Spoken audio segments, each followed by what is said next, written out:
नमस्कार, आर्या न्यूज देख रहे हैं आप। मैं हूं आपके साथ पल्लवी सिंह। बुलेटिन की शुरुआत करेंगे बड़ी खबरों के साथ। शुरुआत करते हैं आगरा से, जहां ताजमहल विवाद ने एक बार फिर से तूल पकड़ लिया है, क्योंकि मुगल वंशज प्रिंस तुसी ने पीएम मोदी और सीएम योगी आदित्यनाथ के साथ ही उत्तर प्रदेश सरकार के डीजीपी और आगरा के पुलिस अधिकारियों को शिकायत भेजी। प्रिंस तुसी ने अपनी इस शिकायत में अयोध्या के जगत गुरु परमहंस आचार्य और उनके शिष्य उरई के संत मत्स्येंद्र गोस्वामी और नेताजी सुभाष चंद्र बोस की प्रपोत्री राजश्री को आरोपी बताया। आपको ये बता दें कि प्रिंस तुसी ने हैदराबाद से अपना एक वीडियो जारी किया है और वीडियो में वो बोलते हुए नजर आए कि कुछ लोग सस्ती पब्लिसिटी के लिए देश का माहौल खराब कर रहे हैं। ऐसे लोगों के खिलाफ सख्त से सख्त कार्रवाई की जानी चाहिए। जय श्री राम, जय सत श्री अकाल। जैसे कि आप लोग जानते हैं कि ताजमहल को लेकर कुछ न कुछ दिन ब दिन कोई ना कोई विवाद ठहरा जाता है, करने की कोशिश किया जा रहा था। जैसे कि इलाहाबाद हाई कोर्ट के अंदर याचिका दायर की गई थी कि ताज के दरवाजों को खुलाओ बोलकर, चुनाचे वो खारिज कर दी गई। उसके बाद से प्रीतिया कुमारी जी के जो है दस्तावेज उन्होंने जो क्लेम किया था, एक हवा में तीर मारे थे, उसके बाद खत्म होगा। लेकिन कुछ दिनों से, कुछ 4-5 दिन से एक वीडियो वायरल हो रहा है जिसमें हमने देखा है, जो अपने आप को एक संत है जो गेरू कपड़े पहनकर अपने आप को कह रहा है कि जगत गुरु का नाम टाइटल लगा लिया, सेल्फ प्रोक्लेम्ड कथित, जिसको आज से कुछ दिन पहले, कुछ महीने पहले इसको अयोध्या के कुछ वहाँ के गली के लोग भी नहीं पहचानते थे, लेकिन एक पब्लिक स्टैंड बनाते रहा दिन ब दिन। उसके साथ में एक आरओई का और एक है गोस्वामी। इन दोनों के बयानात जो है दिन ब दिन कंट्रोवर्सी, कभी कहते ताज की कलाकृति को लेकर, कभी जो है वहां पर भूख हड़ताल या अनशन करने के लिए या कुछ पब्लिक को जमा कर करके एएसआई को धमकी दे, दिन ब दिन धमकियां देते जा रहे हैं गवर्नमेंट ऑफ इंडिया को। तो इसी सिलसिले में हमने कल ताजगंज आगरा पुलिस स्टेशन में इनके खिलाफ में एक याचिका कंप्लेंट दाखिल की है और उसकी copy DIG Agra, IG Agra और DGP Uttar Pradesh, CM Yogi ji, home ministry, government of India, prime. चलिए अब रुक करते हैं अगली खबर की ओर। आगरा से खबर सामने आ रही है, जहां देवकी नंदन ठाकुर आगरा पहुंचे और मीडिया से बातचीत की। उन्होंने कहा कि जो हमारे स्थान है उन्हें भाईचारे से वापस कर दे। ये लड़ाई 353 साल से चली आ रही है। जब कोर्ट फैसला ना कर दें तब तक वहां पीड़ित की व्यवस्था कर दी जाए।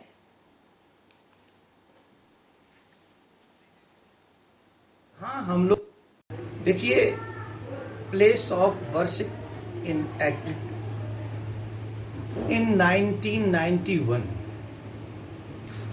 उस समय की सरकार ने एक कानून बनाया कि जो पुरातन स्थिति है 47 से पहले की, बाद के, उसमें कोई भी पूजा का स्थल चेंज नहीं होगा। और जहां हम लोग जिस कंट्री में रह रहे हैं वहां पर प्रजातंत्र है, लोकतंत्र है। लोकतंत्र में किसी भी विषय पर किसी व्यक्ति के लिए कोर्ट के दरवाजे बंद नहीं हो सकते। अगर कोर्ट के दरवाजे बंद हो गए तो लोकतंत्र नहीं, भीड़तंत्र हावी हो जाएगा, और अगर भीड़तंत्र हावी हो गया तो ये हम सब के लिए मुश्किल हो जाएगी। लोकतंत्र का दरवाजा हमेशा, कोर्ट का दरवाजा हमेशा लोगों के लिए खुला होना चाहिए। इसलिए हमने एक एप्लीकेशन सुप्रीम कोर्ट में डाली है कि आप हमारी सुनवाई करें। अगर हम गलत हैं तो हमें गलत कहा जाए, अगर हम सही हैं तो हमें सही कहा जाए। और अगर हम सही हैं, अगर लोकतंत्र हमें अधिकार देता है तो हमें यह अधिकार मिलना चाहिए कि हम मथुरा वापस ले सकें, हम काशी वापस ले सकें, और कानूनी तौर पर अगर हमारे पास सबूत है तो वो हमारा मालिकाना, मथुरा में तो हमारा मालिकाना अधिकार है ही, उसमें तो किराएदार भी नहीं है वो लोग, तो वो अधिकार हमें मिले। हम कानून पर विश्वास करते हैं, हम संविधान पर विश्वास करते हैं। इसलिए दूसरी, मैंने जिसके लिए आप लोगों को बुलाया है, अभी कुछ समय पहले, 2-3 दिन पहले एक मीटिंग हुई, उसमें अन्य समुदाय के धर्मगुरु एकत्रित हुए और वहां पर उन सबके हेड ने एक मैसेज दिया कि जिन लोगों को हमसे तकलीफ है वो ये देश छोड़कर कहीं और चले जाएं। मैं ये जानना चाहता हूं, क्या ये धर्मगुरुओं का मैसेज है? क्या वो हमें इस देश से भगाना चाहते हैं? क्या आप सब जितने भी लोग हिंदू हैं, आप ये देश छोड़ने के लिए तैयार हैं? अगर आप तैयार नहीं है, जिन लोगों के धर्मगुरु ऐसे भड़का रहे हों, सोचिए उन लोगों पर क्या असर पड़ेगा। उनको कहना चाहिए था कि हमें इस मुद्दे पर बात नहीं करनी, हमें इस मुद्दे पे बात करनी है कि हमारे बच्चों के हाथ में किताब कैसे आएगी, हमारे बच्चों के हाथ में कंप्यूटर कैसे आएगा, हमारे बच्चे डॉक्टर कैसे बनेंगे, इंजीनियर कैसे बनेंगे, हमारे बच्चे इस देश के भविष्य को और आगे बढ़ाने में कैसे, नहीं, उन्होंने ये सब बातें नहीं की। और यही मेरा दुख है, यही मेरा कष्ट है। जिस धर्म के धर्मगुरु ये हमें धमका रहे हो वहां से कि तुम ये देश छोड़ के कहीं और चले जाओ, अरे भाई वो लोग छोड़ के जाएंगे तो उनके पास में तो 56 कंट्री है। अब आप ही लोग बताइए, हम लोग छोड़ के जाएंगे तो हमारे पास कौन सी कंट्री है, हम कौन सी कंट्री में जाएंगे, हमें कौन संभालेगा। देखिए, और अब रुक करते हैं गोरखपुर की ओर, जहां से खबर सामने आ रही है। यहां मुखबिर की सूचना पर पुलिस और टीम ने थाना क्षेत्र के डोमनगढ़ रेलवे स्टेशन के पास से 5 पशु तस्करों को गिरफ्तार कर लिया है। साथ ही आपको बता दें, इस दौरान पुलिस ने सफलता हासिल की और ये शातिर पशु तस्कर कई थाना क्षेत्रों में पशु तस्करी की घटना को अंजाम दे चुके हैं। जब इनको कोई तस्करी से रोकता था तो ये गैंग पुलिस और आम लोगों के ऊपर जानलेवा हमला कर देते थे और कई बार इन लोगों ने हवाई फायरिंग की घटनाओं को भी अंजाम दिया। लेकिन अब पुलिस ने इनको गिरफ्तार कर तस्करों पर नकेल कसनी शुरू कर दी। और आपको ये भी बता दें कि पुलिस ने इनके पास से पिकअप गाड़ी, मोटरसाइकिल और अवैध असला भी बरामद कर लिया है। गोरखपुर में पशु तस्करों के खिलाफ पिछले हफ्ते भर से एक सघन अभियान चलाया जा रहा है, जिसमें पशु तस्करों की कमर तोड़ने के लिए एसओजी, कैंट पुलिस एवं जनपद नगर की पुलिस लगी हुई थी। कल रात को सूचना मिली कि पशु तस्कर शहर में घुसे हैं एवं तो इस बात की सूचना मिलने पर हम चारों तरफ घेराबंदी की। इसमें पुलिस पर जब घेराबंदी हुई तो पुलिस पर फायर किया गया, जवाबी फायरिंग भी की गई, ईंटा पत्थर से भी अटैक किया गया।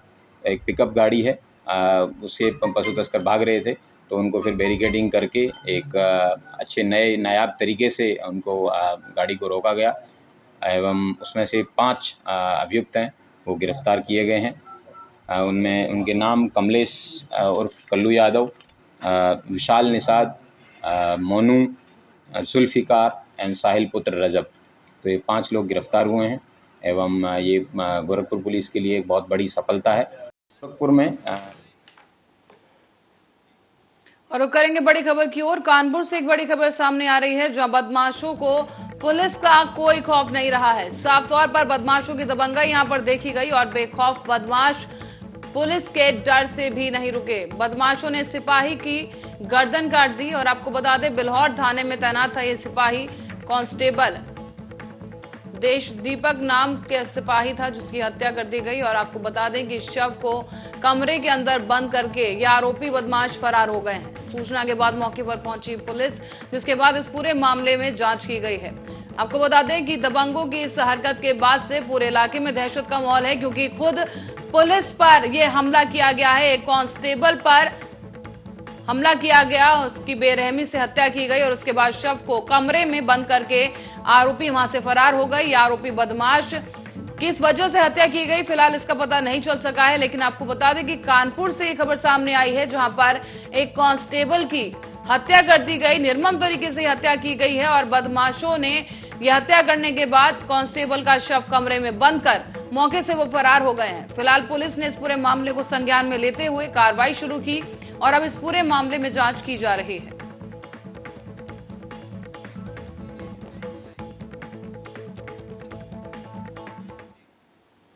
और मथुरा से एक खबर सामने आई, जहां उत्तर प्रदेश राज्य महिला आयोग की सदस्य अर्चना चंद्रा पहली बार मथुरा पहुंची हैं। यहां उनके नेतृत्व में पीडब्ल्यू गेस्ट हाउस में महिला जनसुनवाई का आयोजन किया गया, जिसमें विभिन्न क्षेत्रों से पीड़ित महिलाओं ने प्रार्थना पत्र देकर प्रार्थना पत्र के माध्यम से राज्य महिला आयोग के सदस्य के समक्ष गुहार लगाई है। साथ ही राज्य महिला आयोग की सदस्य ने मथुरा महिला जिला अस्पताल का निरीक्षण भी किया, जहां जन सुनवाई के बाद मीडिया से भी वो बात करते नजर आईं। उन्होंने जानकारी देते हुए बताया कि कुल 6 मामले आज हमारे समक्ष आए हैं, जिनका निस्तारण जल्द से जल्द किया जाएगा, क्योंकि सरकार की सर्वोच्च प्राथमिकताओं में से एक महिला आयोग है। तो आज मैं पहली बार मथुरा जन सुनवाई के लिए आई हूँ और सुबह मैंने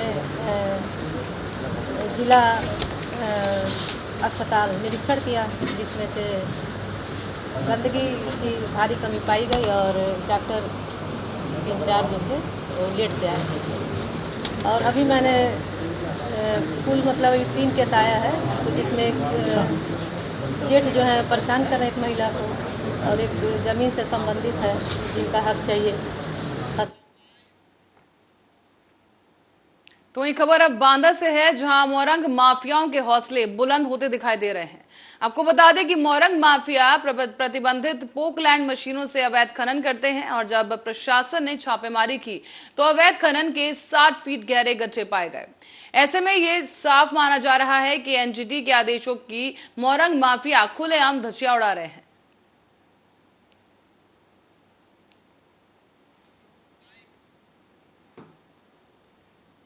और रुक करते हैं बदायूं की ओर, जहां पर से खबर सामने आ रही है कि थाना मुजरिया क्षेत्र से ग्राम ईशापुर से खबर सामने आई है। यहां पर एक पति ने अपनी ही पत्नी का गला रेत कर उसकी हत्या कर दी। मृतका के 4 बच्चे भी बताए जा रहे हैं, जिसमें से बड़ी बेटी का कहना है कि उसके पिता उसकी मां को रोज मारते थे और मृतका ने पुलिस से भी कई बार शिकायत की थी।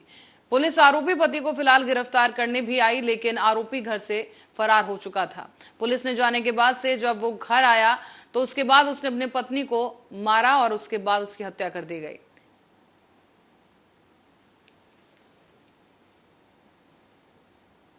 बत्तीस वर्षीय महिला जिसका नाम नत्थो देवी है, उसके ही पति द्वारा उसकी गला दबा करके हत्या कर दी गई थी।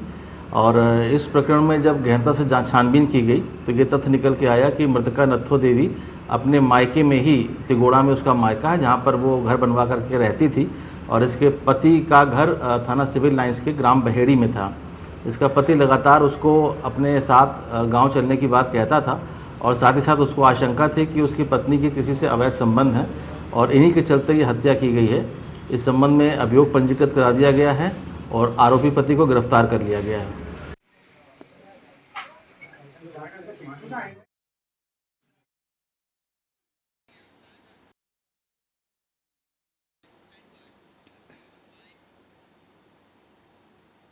और अब बढ़ते हैं अगली खबर की ओर। बरेली से खबर सामने आई है, जहां पर आईएमए हॉल में जर्नलिस्ट वेलफेयर एसोसिएशन द्वारा कवि सम्मेलन और सम्मान समारोह का आयोजन किया गया। इसके तहत बरेली के अनेक समाज सेवियों, पत्रकारों को सम्मानित करते नजर आए और साथ ही प्रोग्राम में सम्मानित लोगों द्वारा पत्रकारिता के विषय में भी चर्चा की गई। साथ ही आपको बता दें कि समाज सेवियों ने जर्नलिस्ट वेलफेयर एसोसिएशन का आभार जताया है और उन्होंने कहा कि सभी पत्रकार संगठनों को इस प्रकार के कार्य करते रहना चाहिए।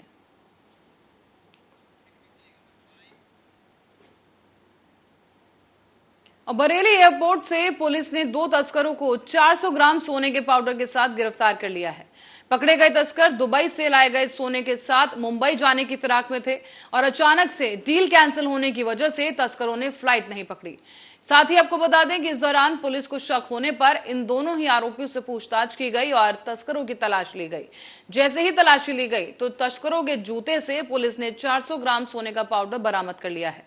फिलहाल पुलिस ने इस मामले की सूचना कई एजेंसियों को भी दी और बाद में मौके पर पहुंची इनकम टैक्स की टीम ने सोना पाउडर को अपने कब्जे में ले लिया है। इस घटना के संबंध में संबंधित विभाग द्वारा कार्रवाई जारी है।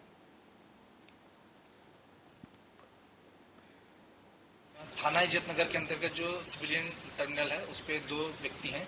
एक व्यक्ति जुनैद पुत्र अब्दुल माजिद और दूसरा आमिर सुहेल पुत्र मोहम्मद मकसूद। ये दोनों ही रामपुर जनपद के रहने वाले हैं। ये दोनों फ्लाइट से मुंबई की फ्लाइट से जा रहे थे और उन्होंने जब फ्लाइट में गए तो उसके बाद उन्होंने फ्लाइट को बोर्ड नहीं किया और उसके बाद ये उतरकर बाहर जाने लगे। तो वहाँ उपस्थित जो हमारे पुलिसकर्मी थे उन्होंने पूछा कि किस वजह से ये वापस जा रहा है। तो उनके द्वारा जो बातें बताई गई वो बहुत संदिग्ध लग रही थी, विश्वसनीयता उसमें कम थी। तो फिर से और गहनता से पूछताछ की गई और उनके सामान को चेक किया गया तो उसमें से 400 ग्राम जो गोल्ड पाउडर फॉर्म में था उसको बरामद किया गया। और उन्होंने ये बताया कि ये किसी मुंबई में ये किसी व्यक्ति के साथ डील हुई थी, उसको देने के लिए जा रहे थे और डील कैंसिल होने के बाद ये उसको वापस फ्लाइट को बोर्ड नहीं करके वापस जनपद जाने लगे। इसमें जो अन्य एजेंसियां हैं उनको सूचित किया गया है, इनकम टैक्स है, कस्टम्स है, और उनके द्वारा इसमें जो इनकम टैक्स है उनके द्वारा इसको सीज किया गया है और इसमें जो अग्रिम कार्रवाई है संबंधित विभाग के द्वारा इसमें की जा रही है।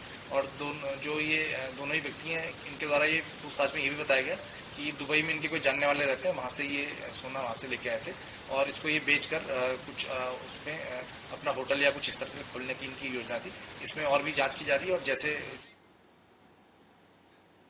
अब बढ़ते हैं अगली खबर की ओर। फिरोजाबाद से खबर सामने आ रही है, जहां महिला थाना अध्यक्ष का एक वीडियो वायरल हो गया। सोशल मीडिया पर वायरल हुए इस वीडियो के बाद चर्चा का विषय बन गया है, क्योंकि वीडियो आम जनता के मन में खाकी के प्रति नफरत पैदा कर रहा है।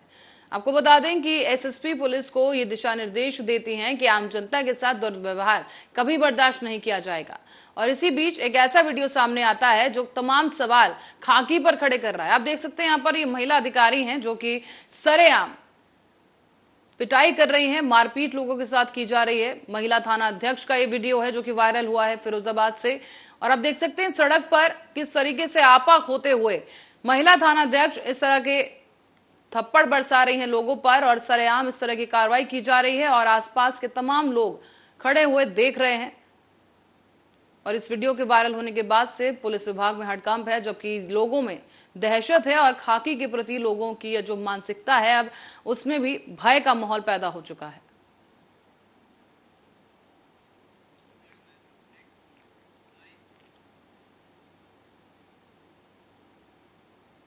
और रायबरेली के लालगंज कोतवाली क्षेत्र के सराय बेरिया खेड़ा में हड़कंप मच गया। यहां आपको बता दें कि कार सवार एक परिवार कहीं जा रहा था और इसी दौरान रास्ते में कार का टायर फट गया, जिससे कार अनियंत्रित होकर एक पुलिया से जा टकराई और खाई में पलट गई। आपको बता दें कि इस दौरान कार में बैठे एक ही परिवार के 5 लोग गंभीर रूप से घायल हो गए हैं।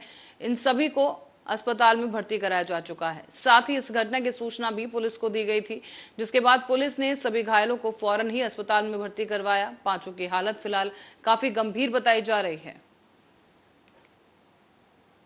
हमारे यहाँ जो एक्सीडेंटल आया हुआ है, शाम के समय आया हुआ है, 8:50 पे एम्बुलेंस और पीआरबी के द्वारा लाया गया था, जो कि लालपुर रोड पे निकट सरायबेरिया के पास कार पलटने से हुई, जिससे 5 लोग घायल हुए और इनमें से 5 को।